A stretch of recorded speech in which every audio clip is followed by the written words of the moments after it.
Hi, my name is Laura, and my two words are striving and resting. Jesus. When you hear that name, what do you think?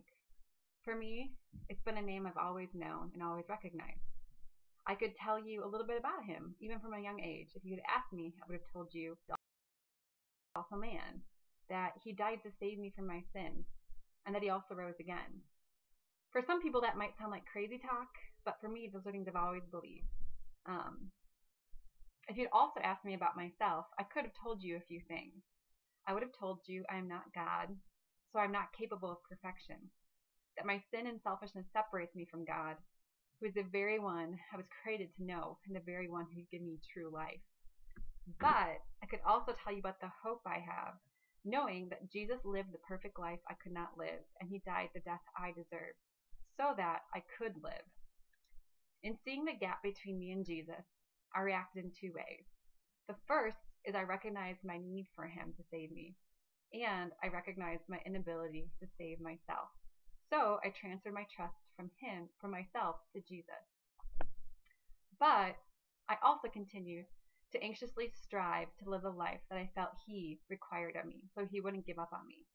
It also meant striving to impress all the people around me, whether it was through grades, getting good grades, through sports, through loving my friends and family really well. I just felt this need to strive and perform and keep everybody content. And this was most of my life. And in college is when I first experienced a group of people who interacted with me in a different way. Um, I met people who wanted to know my mess. They wanted to see where I failed. They wanted to be a part of my process rather than just seeing the end result of me being well composed and put together and doing everything perfectly. And as I met this group of people and got to know them, I saw that they were actually showing me and extending to me something that I already knew.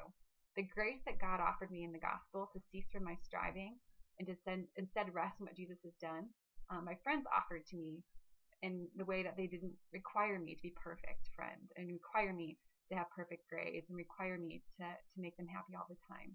So it really was in meeting these people that I realized that I no longer needed to perform to make God happy, and that, yeah, ultimately my need to strive and pursue God's pleasure with me was already completed in what Jesus has done. So instead of being anxiously striving to please the people around me and to please God, I can rest in what Jesus has done when he died for me and died the death I deserved so I could live a life I don't.